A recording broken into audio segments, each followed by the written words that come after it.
तो इंसान की तवज्जो उस वक्त होती है, उस वक्त भी होती है जब कोई उसको देख रहा होता है, लेकिन उससे कम होती है कि जब वो उसको देख रहा होता है।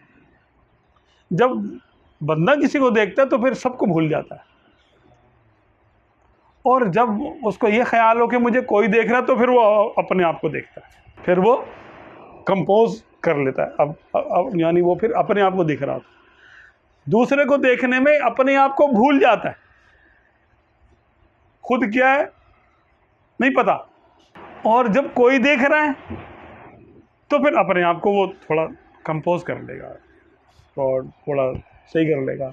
इमामा है या बाल बने हुए, यार कोई आया, यार देखने के लिए आया कोई।